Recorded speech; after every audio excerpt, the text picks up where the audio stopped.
अस्सलाम वालेकुम नाज़रीन, मैं हूं वकास अज़ीम और आप देख रहे हैं मेरा यूट्यूब चैनल वकास अज़ीम रिपोर्टर के नाम से। आप इसे यूट्यूब पर सर्च कर सकते हैं। सब्सक्राइब करें, लाइक करें और दोस्तों के साथ शेयर करें। आज इस्लामाबाद से दो इंतहाई अहम खबरें आई हैं और पहली ख़बर यह है कि साबिक़ वज़ीर आज़म बानी PTI चेयरमैन इमरान ख़ान की जानिब से भी अब ये बयान सामने आ गया है कि अगर हुकूमत पाकिस्तान ने पाकिस्तान तहरीक इंसाफ के जो वर्कर्स हैं उनके मुकदमात को मिलिट्री कोर्ट्स फ़ौजी अदालतों में भेजा तो फिर पाकिस्तान पर आलमी दबाव बढ़ता जाएगा और पाकिस्तान की मईशत के लिए मुश्किल होगा, पाकिस्तान की तिजारत के लिए मुश्किल होगा, पाकिस्तान पर पाबंदियाँ लग सकती हैं। और जैसा कि आप जानते हैं कि आज ही 60 ऐसे मुल्ज़मान हैं पाकिस्तान तहरीक इंसाफ के वर्कर्स हैं जिनको सज़ाएँ दी गई हैं, जिनके मुकदमात का फ़ैसला किया गया है और इनके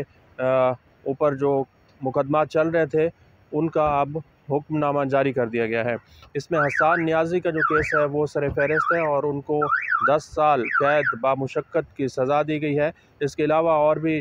PTI के वर्कर्स हैं 60 के करीब जिनको 2 साल से लेकर 10 साल तक कैद बामुशक्क़त की सज़ाएँ सुना दी गई हैं। अब ये एक बहुत बड़ा फ़ैसला है और इस तरह के जो फ़ैसले हैं ये पाकिस्तान की सियासत के साथ साथ मईशत पर भी मुतासिर इनका असर आ रहा है। अगरचे वज़ीर दिफ़ा ख्वाजा आसिफ़ की जानिब से भी ये बयान आया है कि जो 9 मई का मास्टरमाइंड है अब उसके ख़िलाफ़ भी कार्रवाई होगी। तो नाज़रीन अब जब अगरचे देखें कि पहले 25 सिर्फ़ पाकिस्तान तहरीक इंसाफ के वर्कर्स हैं जिनके केसेस को सिविलियन कोर्ट से निकाल कर मिलिट्री कोर्ट्स में भेजा गया था और 25 केसेस पर ही अमेरिका, बरतानिया और यूरोपीय यूनियन की जानिब से इंतहाई सख्त किस्म के बयानात सामने आए हैं और यहाँ तक भी लोग कह रहे हैं कि पाकिस्तान को जो यूरोपीय यूनियन का GSP प्लस का स्टेटस दिया गया है, हो सकता है कि यूरोपीय यूनियन वो अपना स्टेटस वापस ले ले।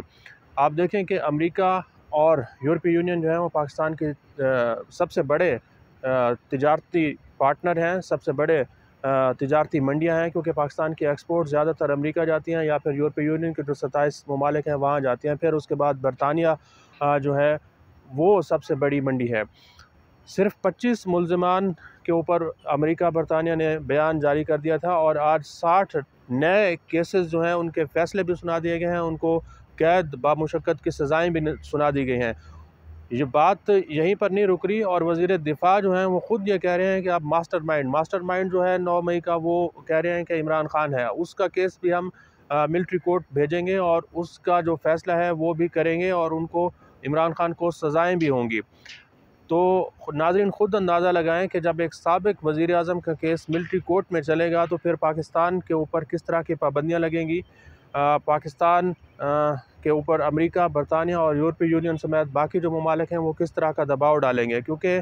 PTI जो है वो आलमी सतह पर अमेरिका के अंदर, यूरोपीय यूनियन के अंदर और बरतानिया के अंदर अपना नैरेटिव बयानिया जो है वो ये बना चुकी है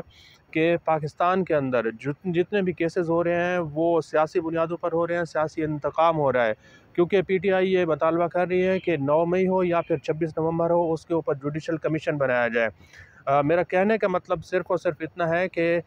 जिस तरह से मामलात को आगे बढ़ाया जा रहा है इससे पाकिस्तान की मईशत के ऊपर अच्छे खासे बुरे असरात मुरतब हो सकते हैं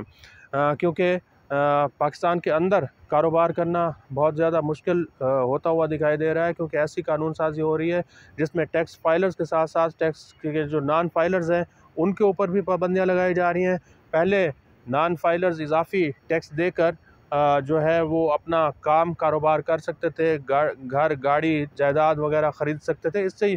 देखें टैक्स मशीनरी का बुनियादी काम यह है कि आप सिर्फ टैक्स इकट्ठा करें और ज़्यादा टैक्स इकट्ठा करें। दुनिया के किसी मुल्क में टैक्स अथॉरिटी को ये इख्तियार नहीं है कि वो किसी भी टैक्स पेयर से ये पूछे कि आपका 1 करोड़ रुपया 2 करोड़ रुपया कैसे हो गया है।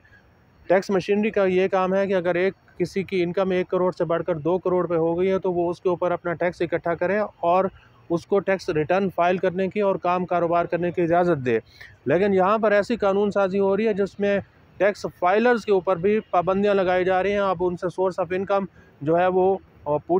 पूछा जा रहा है कि आपने 1 करोड़ को 2 करोड़ क्यों किया है। इसमें कोई शक नहीं कि पाकिस्तान में बहुत ज़्यादा करप्शन है, लेकिन करप्शन सिर्फ पाकिस्तान के कारोबारी अफराद या दो बाकी लोग नहीं कर रहे, इस कानून साजी के ज़रिए FBR के लोग या फिर पाकिस्तान की जो सिविल ब्यूरोक्रेसी है वो असल में अपने ज़ाती मफादात को लेकर आगे चल रही होती है, वो अपने इख्तियारात को आगे बढ़ा रही होती है और उसका बोझ जो है सारा का सारा पाकिस्तान की आवाम के ऊपर डाला जा रहा होता है। अब भी यही हालत है कि वज़ीर ख़ज़ाना है या फिर वज़ारत ख़ज़ाना है, उनके पास कोई प्लान बी नहीं है कि पाकिस्तान की मईशत को किस तरह